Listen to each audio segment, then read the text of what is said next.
नमस्कार, मैं हूं करमबीर और आप देख रहे हैं देश और दुनिया। हमारे साथ हैं वरिष्ठ पत्रकार अफरोज रिजवी सर। सर, बहुत बहुत स्वागत है सर। नमस्कार सर, चार लाइनें हैं जी। कि मुंसिफ हमारे जब भी सजा इश्क की लिखे। वाह। मुंसिफ हमारे जब जब भी भी सजा सजा इश्क इश्क की की लिखे। लिखे, हम तुम कलम से अपने दुआ इश्क की लिखें।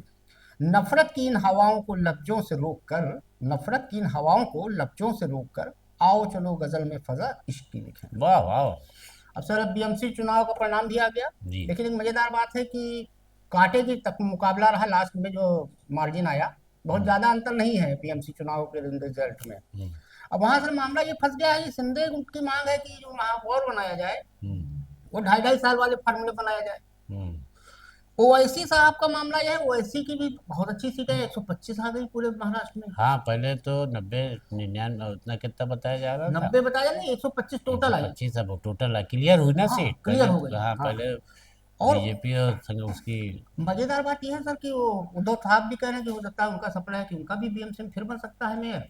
लेकिन ये कुल मिला के ममता के लिए तो वो कान खड़े करने वाली चीज है।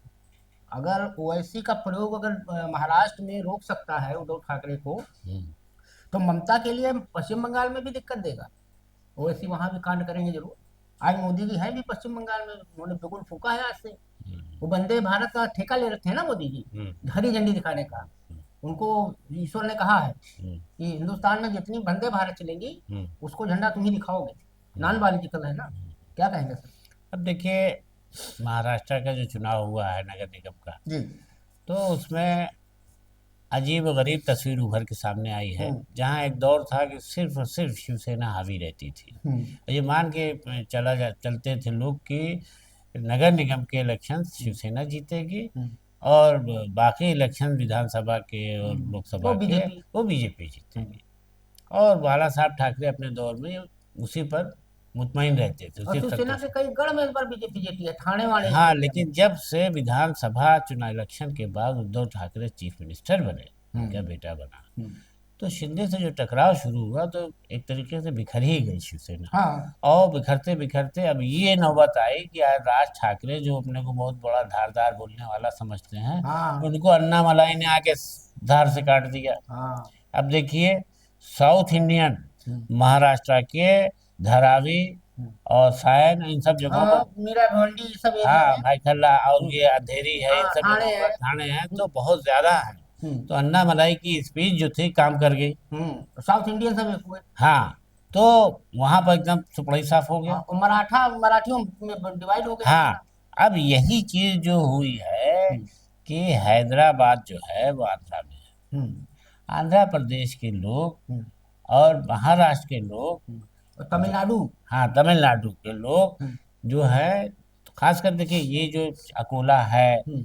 और आपके ये औरंगाबाद है, हाँ, हाँ, लातूर है, लातूर है, बैतूल ये है। सब मुस्लिम बेल्ट है। हम्म। और ये सब जो है, एक जमाने में जब औरंगाबाद जो है औरंगजेब ने बसाया था। उसका बाद में नाम बदला गया, हाँ, नाम संभाजी बदला नगर गया, किया गया। संभाजी नगर कर जी। दिया गया। तो उसका बहुत बड़ा फायदा इनको हम्म। ओवैसी को मिला, हम्म। कि जो वहाँ गाली खा रहे थे बैठ उनके भाई करके, वहाँ शायद सांसद भी थे। सांसद भी हैं। हाँ। तो मैंने ये देखा है कि पहले हैदराबाद ही शायद उसकी राजधानी हुआ करती हम्म। थी। मुझको वहाँ के लोगों ने महाराष्ट्र। बताया, मैं औरंगाबाद कुछ दिन रहा जा हम्म। करके। हम्म।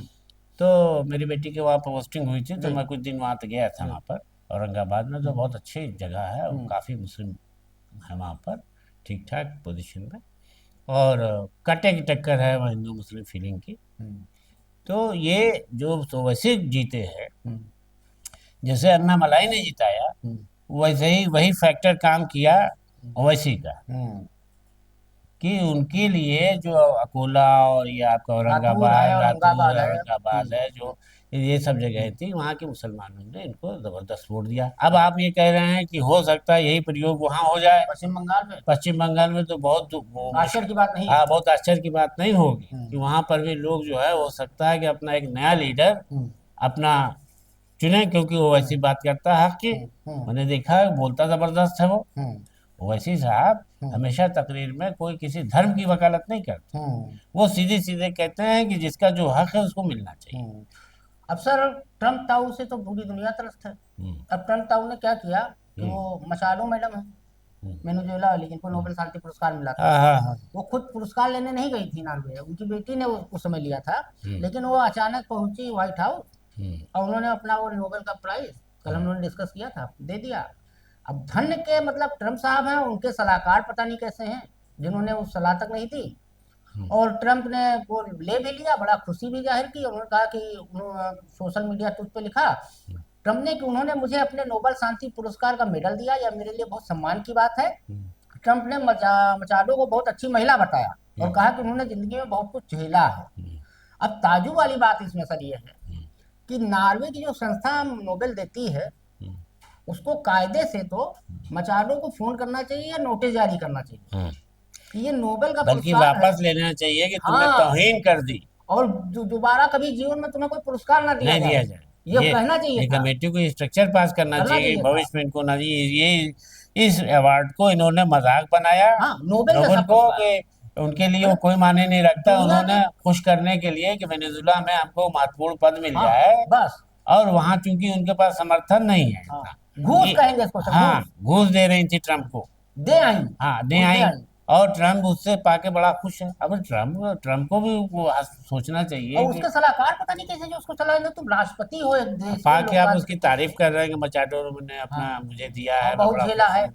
मतलब वो हाँ, खाला जी का घर हो गया, और नोबेल उसकी का हो आप गया। तारीफ, बहुत अच्छी महिला है। और जब वो उसको देने की बात आ रही है, तो अब सारी दुनिया में क्या मैसेज जा रहा है कि मचाडो ने वेनेजुला में सरकार में कोई अपना वो ताकत। है तो वो घूस ही एक हिसाब हाँ, से, तो मतलब इस तरीके से नहीं, लेकिन ये बात सही आप कह रहे हैं कि ये जो ये कमेटी नॉर्वे को है, चाहिए था उस कमेटी को। कि वो जो है नोबेल प्राइज देने के बारे में। नोबेल तो सर मतलब इतने दुनिया के महान हस्तियों को दिया गया, अल्बर्ट आइंस्टाइन, न्यूटन, हमारे यहाँ मदर टेरेसा, रविन्द्रनाथ ठाकुर साहब को, मतलब उसको अमर सेन साहब को, मतलब उसका मतलब ये वैल्यू उन्होंने नोबेल खत्म कर पुरस्कार दिया। का इन्होंने मतलब ही बदल दिया। हाँ, वो कह नोबेल का रहे हैं कि मतलब। हमने 8 जंगें रुकवाई, 10 जंगें हाँ, रुकवाई ये भी भारत सर था। पाकिस्तान फिर का। बोला ट्रम्प और का। वो कह रहा है कि शाहबाज कह रहा है कि अब हाँ, आपका क्रेडिट जाता है, आपने करोड़ों लोगों को मरने से बचा बचा दिया। लिया।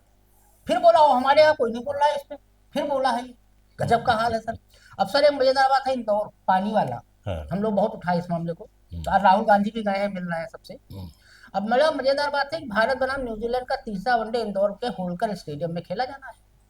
अब मजेदार बात यह है कि इसमें जो क्रिकेटर आए हैं, खिलाड़ी आए हैं, जी। वो अपने साथ विशेष वाटर प्यूरिफायर मशीन लेकर आए हैं जिसकी कीमत 3 लाख है। जो अच्छा, कप्तान है शुभमन गिल, वो लेके आए हैं, क्या शुभमन कहेंगे? गिल हाँ, प्लेयर।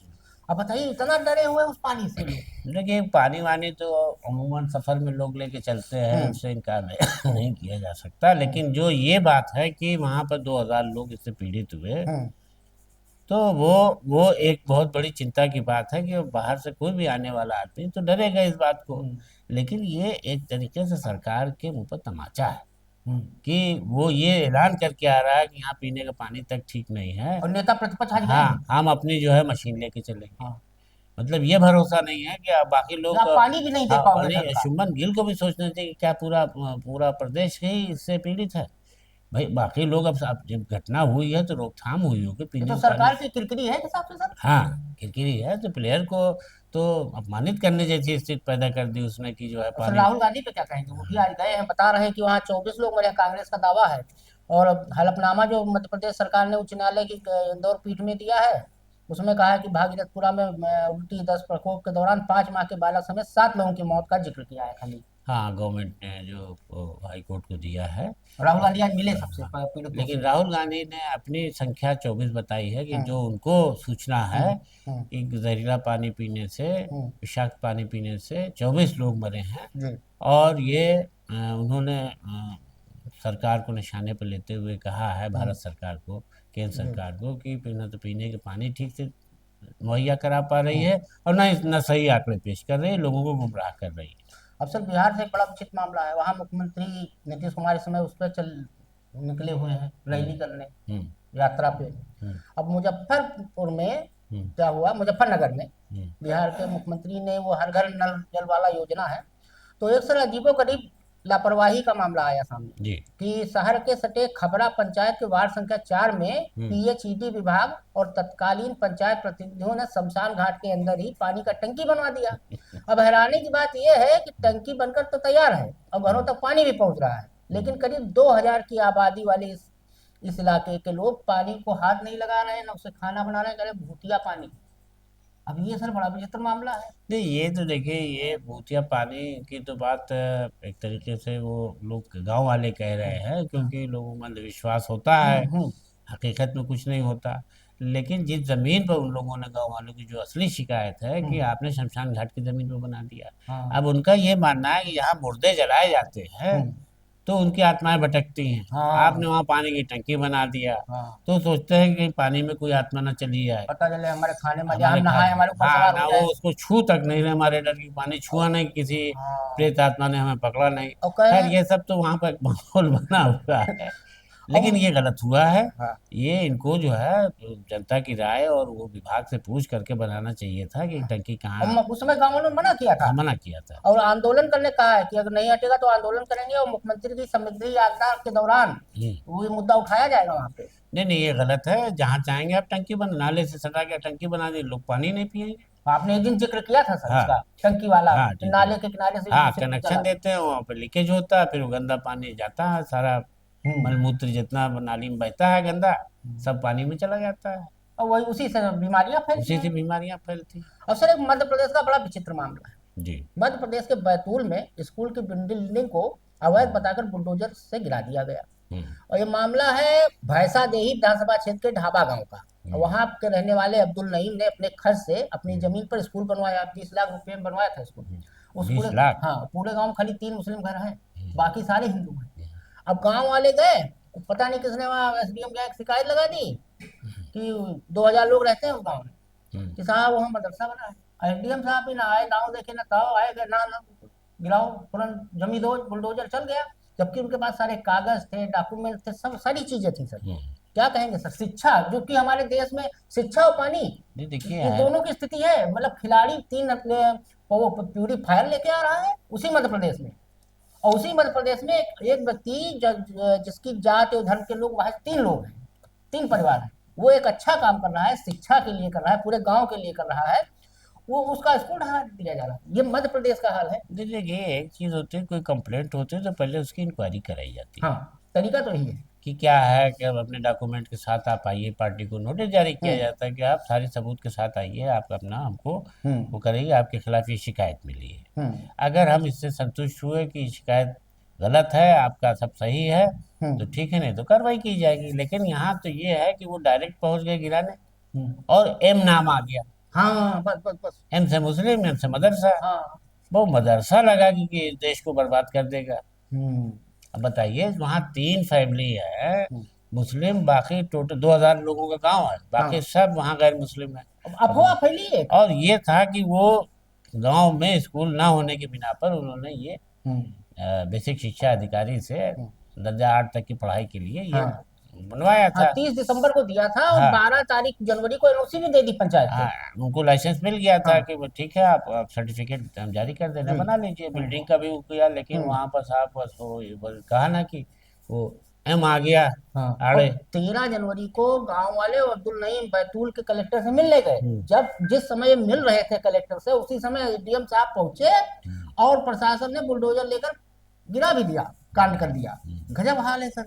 नहीं ये नहीं, आप स्थिति है। बताइए कि उस 3 फैमिली में कितने हम्म। लोग थे जो मदरसे में पढ़ते, सब मुसलमान। हम्म। जब गांव में मुसलमान है ही नहीं 3 फैमिली के अलावा, हम्म। और वो भी 3 फैमिली वही है जो कि संपन्न है और ये 20 लाख खर्च करके वो बना रही है, तो वो यहाँ पढ़ाने के बजाय और अच्छी जगह अपने बच्चों को पढ़ाएगी। हाँ, क्या फायदा, 20 लाख रुपए का बर्बाद करो, 20 लाख में तो विदेश भेज सकते हैं तो अपने बच्चों अब को। ये तो बहुत ही अफसोसनाक है। और ये कि जिस तरीके से धार्मिक उन्माद बढ़ रहा है इससे, हम्म। इन सब बातों से, हम्म। तो बहुत मतलब देश को नुकसान पहुंचाने वाली बात है। और इस पर जो है सरकार को भी जवाब देना चाहिए कि ऐसा क्यों हुआ, क्योंकि इससे पूरा संदेश गलत जा रहा है। अब चलते चलते एक खबर बता दें, टाइम्स जी। ऑफ इंडिया ने लिखी है सर। जी। हिंदी अखबार तो लिखते नहीं है। जी। हमारे यहाँ मोदी जी बताते हैं, हम जीडीपी हमारा इतना हो गया, हम तीसरी अर्थव्यवस्था बन गए, हमने इतनी नौकरियां दे दी, 2 करोड़ हर साल नौकरियां हम देते हैं। हम्म। जो वित्तीय वर्ष 2025-26 के पहले 9 महीने जो हैं, हम्म। उनमें कुल 5 जो बड़ी आईटी कंपनियां हैं, हम्म। जिसमें टीसीएस है, हम्म। इन्फोसिस है, हम्म। विप्रो है, हम्म। एचसीएल टेक है, और टेक महिंद्रा है। हम्म। इन 5 बड़ी कंपनियों ने मोदी जी के भक्तों, सुन लो, 5 बड़ी कंपनियों ने 9 महीने में कुल 17 नौकरियां दी हैं देश में। ये स्थिति हमारे देश में रोजगार की है सर। विदेश ना जाए आदमी तो क्या करे? आपने इतने इंस्टीट्यूट खोल दिए देश भर में, तो जो हजारों लोग बीटेक करके, एमटेक करके, एमसीए, एमबीए करके निकल रहे हैं, तो क्या करेंगे? या तो 10,000 15,000 पे कहीं नौकरी करेंगे, या एक नया चलन शुरू हुआ है सर, आपने भी देखा होगा, लखनऊ में कई है कि एमबीए चाय वाला, एमटेक चाय वाला, अच्छा, बीटेक चाय वाला, अरे हाँ, शुरू कर दिया। और लगा के बढ़िया चाय बेच रहे हाँ हैं। तो ये तो हमारे प्रधानमंत्री जी की ख्वाहिश थी हाँ, कि सब चाय बेचे। पकौड़ी, अब हाँ, पकौड़ी अभी बच्ची है, चाय चाय चाय तो बहुत लोग बेच रहे हैं। हाँ तो पकौड़ी वाला। मतलब सोचिए कि इसी तरह से वो एमटेक पकौड़ी वाला, बीटेक पकौड़ी वाला हम्म, भी हो जाएगा। अब सोचिए सर, मतलब 17 नौकरी अगर 5 बड़ी कंपनियां 9 महीने में दे दें, तो देश की 17 लोग। कुल 17 लोगों को नौकरी मिली है 9 महीने में 5 बड़ी कंपनियों में। और यही जो औसत है पिछले साल था, 17,764 नियुक्तियां हुई थी, इस बार मात्र 17 हुई हैं। ये किस स्थिति सन है। की बात है ये? ये सर 2025-26 के पहले 9 महीने में। हम्म। ये ऐतिहासिक सुस्ती है। और मोदी जी हमारे कहते हैं कि बड़ा भारत विकसित हो रहा है, समृद्ध हो रहा है। नहीं, एक चीज तो है, देखिए नारे में उन्होंने स्टैंड अप इंडिया, भागो इंडिया, खेलो हाँ, इंडिया, दौड़ो दौड़ो इंडिया, इंडिया, कूदो इंडिया, आपदा में आ, अवसर इंडिया, हाँ मतलब। सब किया है, इसमें कोई कमाल तो उन्होंने किया है। और ये काम और क्या सर, वंदे देश के भारत नाम का। को इतना ऊंचा किया कि हर तरीके से हाँ, भारत हर को, ट्रम्प भारत का सम्मान बना रहे। हर हफ्ते ट्रम्प को बताता है कि मैंने रुकवाया था। हर हफ्ते बताता है, कोई हफ्ता जाता नहीं है जिसमें बताता रहो। मोदी जी बिल्कुल एक चुप हजार चुप, बस एक काम करते हैं मोदी जी। एक हरा झंडा हमें कैसे सर उनके बैग में रहता होगा, जो उनकी एसपीजी रहती है, तो एक ब्लू डायरी होती है बैग में, तो हमें लगता है उसमें एक हरा झंडा भी रखे रहते होंगे वो, कि जहां वंदे भारत दिखी तुरंत हरी झंडी दिखाओ। हमारे देश में तो हमें लगता है रेल मंत्री जो है हम्म, हसवन बसनो, उनके पास खैर सूचना विभाग भी है, तो कुछ काम तो है उनके पास। लेकिन हमें कहते हैं वो शायद तरस मरे होंगे किसी वंदे भारत को। हमें नहीं, हमने हमारी जानकारी में नहीं है कि किसी वंदे भारत को उन्होंने कभी हरी झंडी दिखाई हो। सिवाय सपना इसके, होगा। सिवाय इसके कि मैं इस विभाग का मुखिया रहा। मुखिया हूँ, हाँ, रेल हादसा होता है तो रील बनाने जरूर चले जाते हैं उनको, हाँ इसलिए रील मंत्री भी हाँ, कहा जाता है। नहीं मत तब वहां पर वो मोदी जी नहीं जाते। तब वहां नहीं जाते हैं, वहाँ मोदी जी नहीं झंडी दिखाने जाते। जाते हैं। अच्छा, अब और जबकि इतने एक्सीडेंट हुए हैं हाँ, रेलवे के कि और कोई होता तो शर्म से कहता कि वहाँ विभाग बदल दीजिए। लाल बहादुर शास्त्री इसके उदाहरण है सर। नहीं, हमारे क्या रेल मंत्री थे, वो क्या नाम है, कमलापति जी, उन्होंने भी छोड़ा था पद। और मेरा ख्याल है शायद वो भी थे, वो जगजीवन हाँ, राम जी जगजीवन भी राम जी ने भी छोड़ा है। तो छोड़ा है हाँ, पद। देखिए उस दौर में ये होता था कि ये नैतिकता के आधार पर लोग इस बात को मान लेते थे हम्म, कि कहीं ना कहीं हमारी चूक है और इसको जनता का हमें जवाब देना है। तो हम ये बता दे रहे हैं कि भाई हम नहीं देख पाए और हमसे गलती हुई, हम इसे छोड़ दे रहे, त्याग दे लेकिन रहे। सर वो तो राजनाथ सिंह कह ही चुके हैं, हमारे यहाँ इस्तीफा नहीं होता है, इनके इस्तीफा होते नहीं है, तो वो क्या होगा। तो खैर चलते चलते सर कुछ कहना चाहेंगे? हाँ नहीं हाँ, नहीं, ठीक है। तो चलते चलते दो लाइनें हैं हाँ सुनिए। कि हिजरत को भूल भाल के आबाद हो गए। हिजरत हिजरत को भूल भूल भाल भाल के आबाद हो गए, हम पंडितों के इश्क में बर्बाद हो गए। वाह वाह। तो आज के लिए इतना ही, धन्यवाद।